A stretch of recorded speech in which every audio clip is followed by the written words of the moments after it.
മനോഹരമായിട്ടുള്ള ഒരു മോണാക്ട് നമ്മൾ കണ്ടു. അതിഗംഭീരം എന്ന് വെച്ചാൽ അതിഗംഭീരം ഒരു സറ്റയറിനെ എങ്ങനെ പ്രസന്റ് ചെയ്യാമെന്നുള്ളത് അതിന്റെ ഒരു ഉദാത്തമായ എക്സാം. പ്ലസ് മനോധർമ്മം ഈസിക്കൽ ടു മാധ്യമധർമ്മം. നമസ്കാരം, ന്യൂസ് അവറിലേക്ക് സ്വാഗതം. പത്തനംതിട്ടയിലെ ഇട്ടാവട്ടത്ത് തട്ടിയും മുട്ടിയും രാഷ്ട്രീയം കളിക്കുന്നവരുടെ കൂട്ടത്തിലൊരുവൻ എട്ടും പൊട്ടും തിരിയാത്ത കുട്ടികളെ പാട്ടിലാക്കി പീഡിപ്പിച്ചെന്ന ഉമ്മാക്കി കാണിച്ച് പേടിപ്പിക്കുന്ന രാഷ്ട്രീയക്കാരെ, നിങ്ങളുടെ സ്വപ്നങ്ങൾക്ക് കട്ടപ്പുകയാകുമ്പോൾ ആരംഭിക്കാം പ്രൈം ടൈം.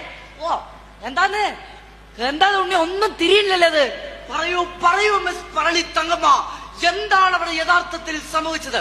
ഓ ഉസ്മാനെ, പ്രതി പത്തനംതിട്ടയിൽ പാലക്കാട്ടേക്ക് വോട്ട് ചെയ്യാൻ വേണ്ടി പെരച്ചക്ക് 3 മണിക്കുള്ള കള്ളവണ്ടി ശബരി എക്സ്പ്രസ് കേറി എന്നാണ് നമുക്ക് അറിയാൻ കിട്ടിയിരിക്കുന്നത്. അതെന്തെങ്കിലും ആകട്ടെ, ആരാണ് അതിജീവിത?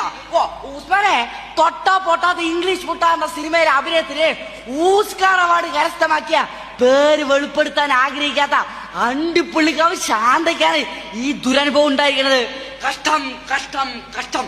കേവലം 35 വയസ്സ് മാത്രം പ്രായമുള്ള ഒരു പ്രവാസി വനിതയെ വിവാഹ വാഗ്ദാനം നൽകി ഗർഭിണിയാക്കിയതും 18 മാസങ്ങൾക്ക് ശേഷം ഗർഭം അലസിപ്പിക്കാൻ നിർബന്ധിതയാക്കിയതും അല്ലേ പ്രതിക്കെതിരെയുള്ള പരാതി? ഓ തന്നെ. അത് കൂടാതെ ഒരു ഫ്ലാറ്റും 10,000 രൂപയുടെ ചെരുപ്പും ചോദിച്ചിട്ടുണ്ട് മൂപ്പര്.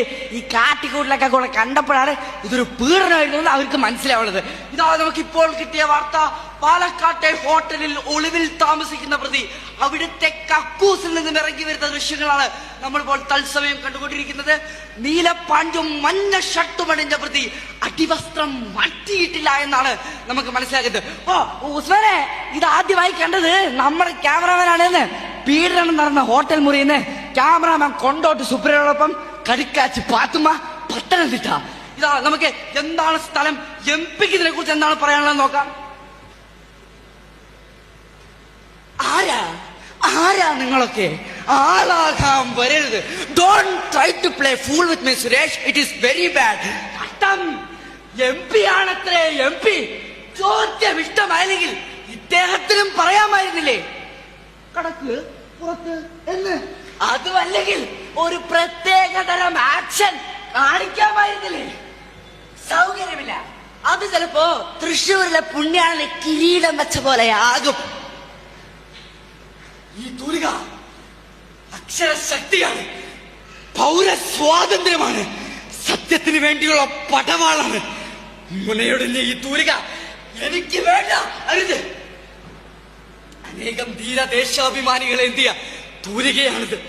ഇത് ഈ സാംസ്കാരിക നഗരിയിൽ ഒരു സ്മാരകമായി സൂക്ഷിക്കാനെങ്കിലും ഞങ്ങൾക്ക് വേണം. ഓ എന്റെ മനസ്സാനെ, നിങ്ങൾ ആ TV ഒന്ന് ഓഫ് ചെയ്യും. കൊച്ചു കുട്ടികളുള്ള വീടാ, അതിലെന്താ? ആർക്ക് കേൾക്കാനാ മന്ത്രിയുടെയും തന്ത്രിയുടെയും സ്വർണ്ണ കഥ? കണ്ണുള്ളവർ കാണട്ടെ, കാതുള്ളവർ കേൾക്കട്ടെ. ഇത് രണ്ടിനും കഴിയാത്തവർ അന്തി ചർച്ചകളിൽ പരസ്പരം തന്തയ്ക്ക് വിളിക്കട്ടെ. എന്താണല്ലേ അവിടുത്തെ റേറ്റിംഗ് കൂടും മനസ്സാലേ.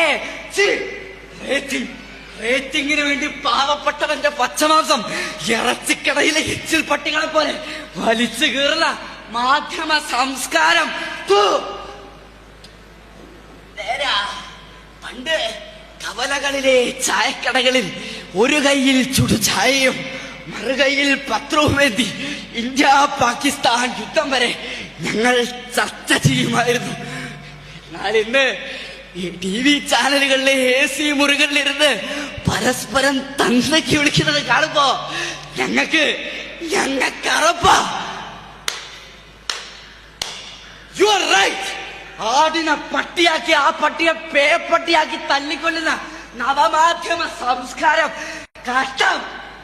കാണ്, കൈരളി, ജനം, ജയിൽ, Reporter, Mathrubhumi, Manorama, Asianet, plus minus, മണ്ണാൻ കട്ട.